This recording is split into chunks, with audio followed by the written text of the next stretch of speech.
100 rooms locked up tight. I wonder what could possibly be behind those doors. Stories are meant to be shared. Narrated by Erin Robertson. Enjoy.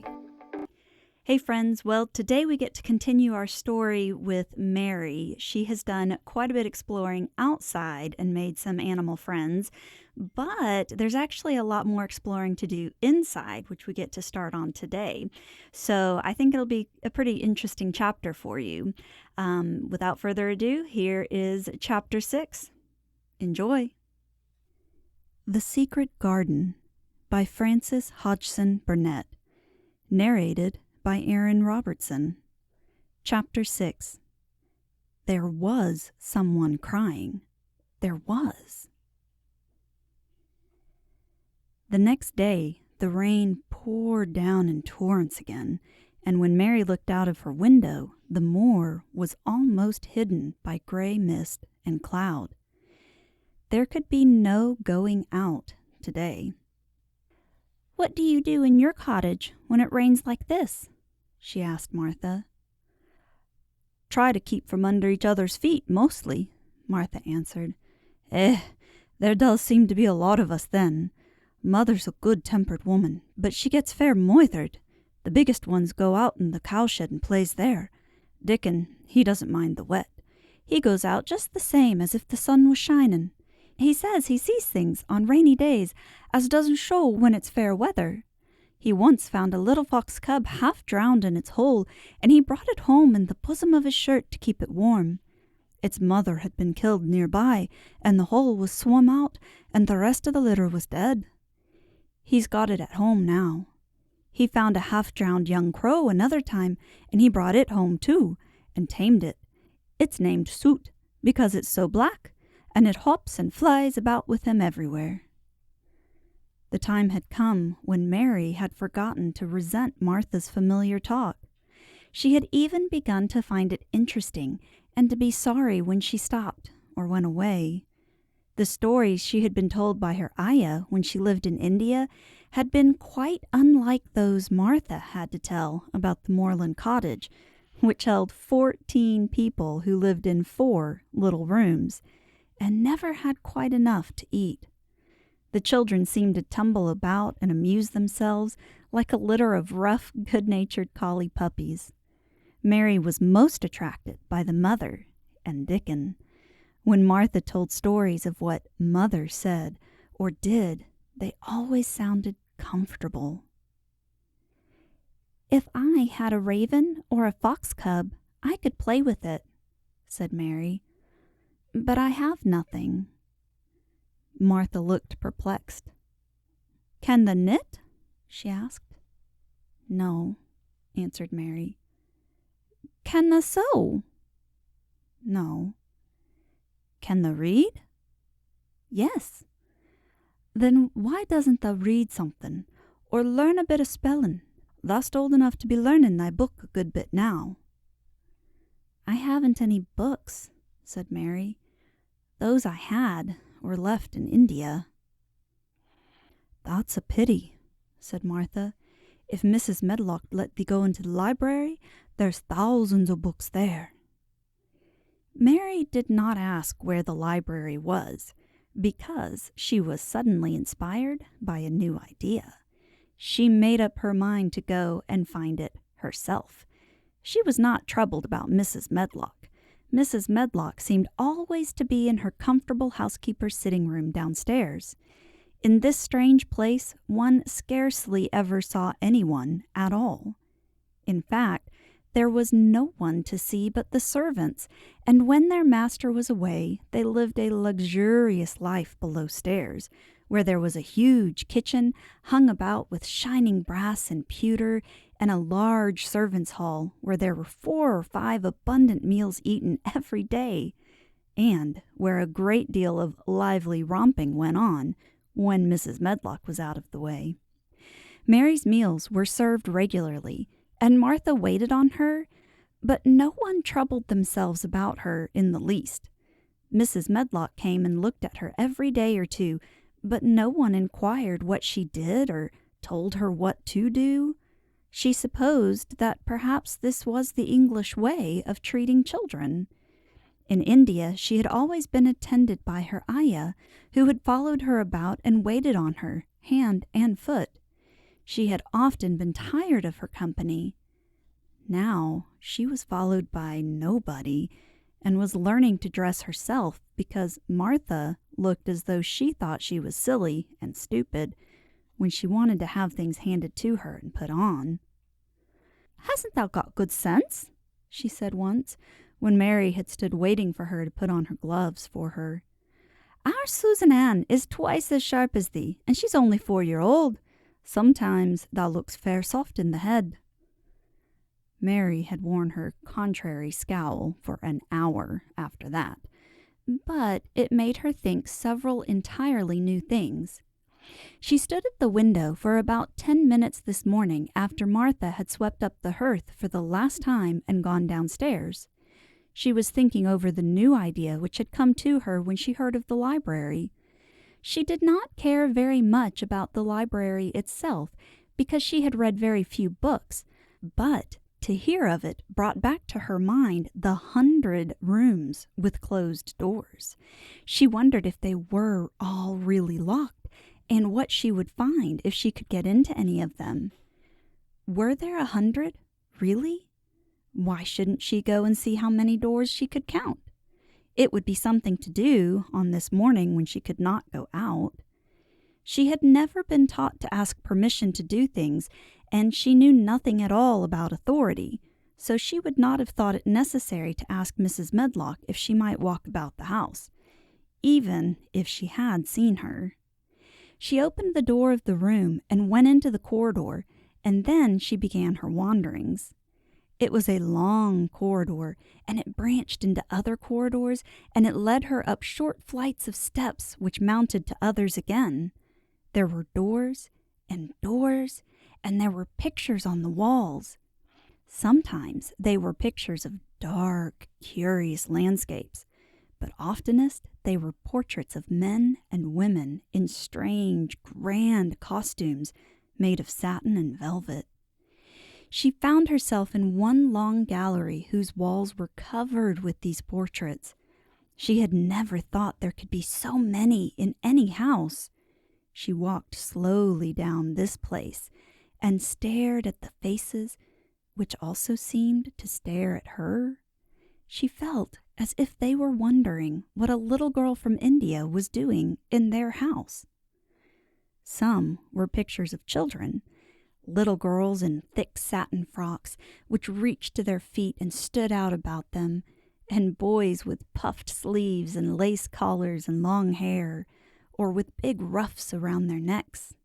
She always stopped to look at the children and wonder what their names were, and where they had gone, and why they wore such odd clothes. There was a stiff, plain little girl, rather like herself. She wore a green brocade dress and held a green parrot on her finger. Her eyes had a sharp, curious look. "Where do you live now?" said Mary aloud to her. "I wish you were here." Surely no other little girl ever spent such a strange morning.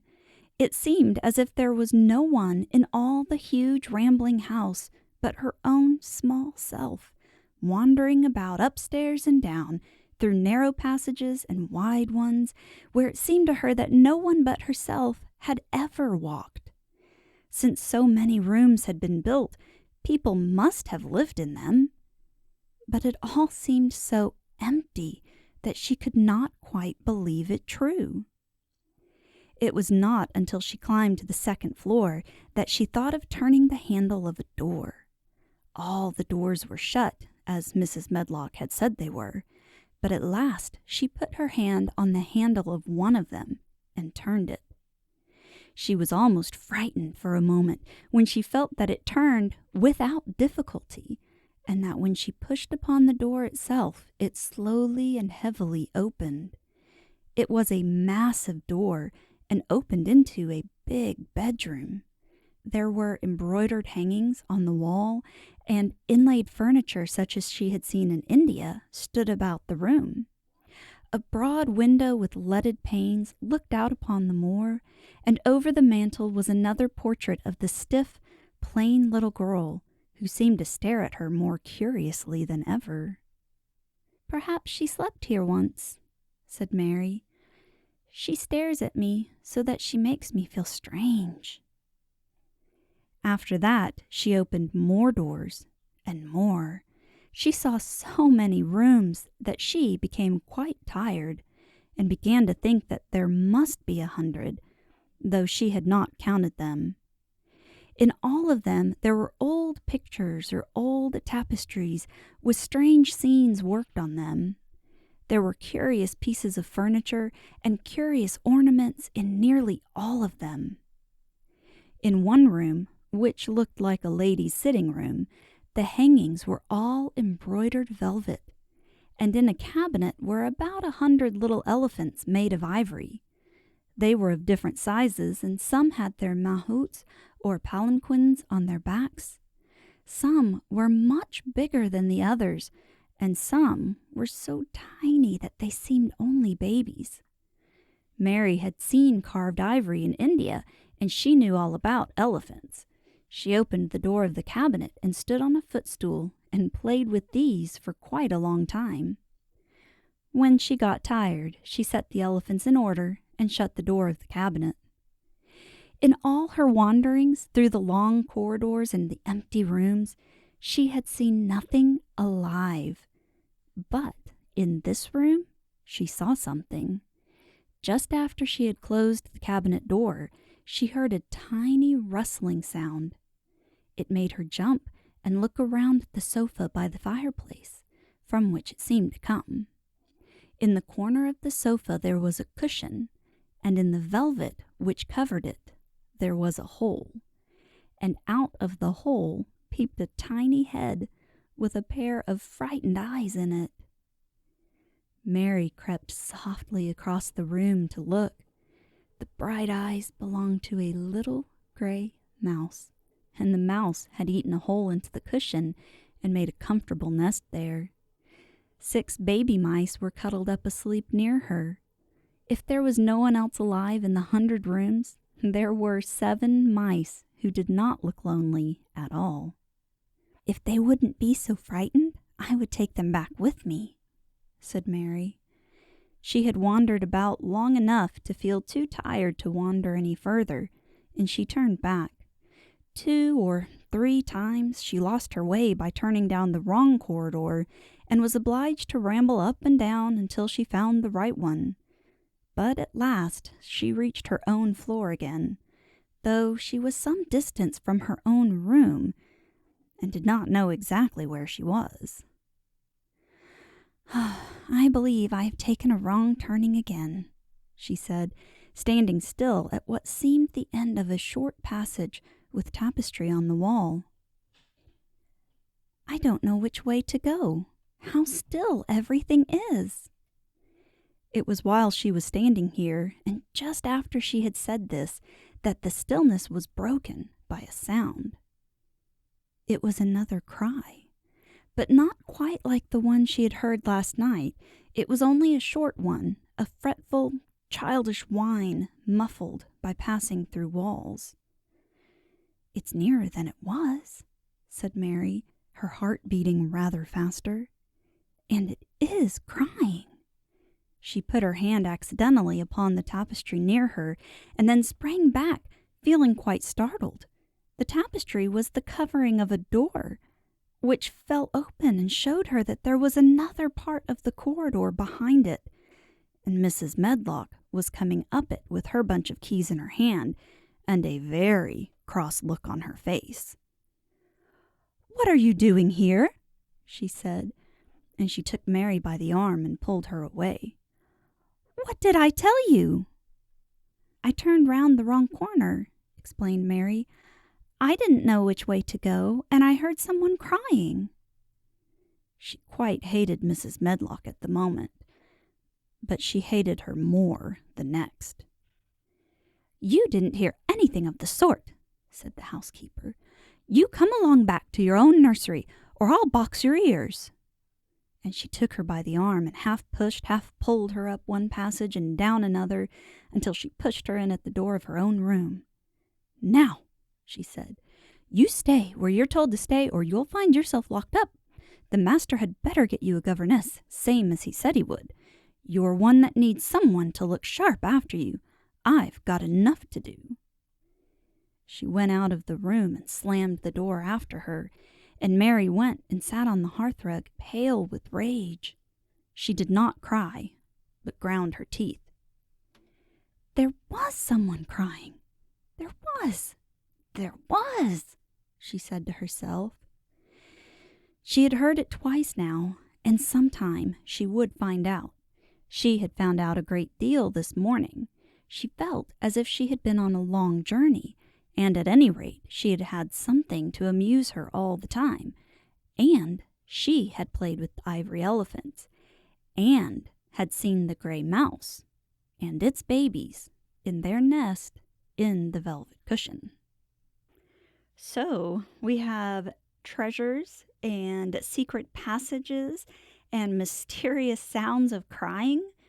Seems like this manor has quite a few mysteries both inside and out. I'm betting we start to unravel even more of them as we read more chapters. Until then, thanks for listening. Today's episode was possible through Project Gutenberg, a not-for-profit online collection of public domain literature. For more information or to help support this archive, go to www.gutenberg.org. To listen and learn more about the narrator, go online to www.erin-robertson.com or find her on Facebook, YouTube, and most podcast apps at Narrated by Erin Robertson. Be sure to hit like and subscribe so you don't miss a single chapter. And as always, thanks for listening.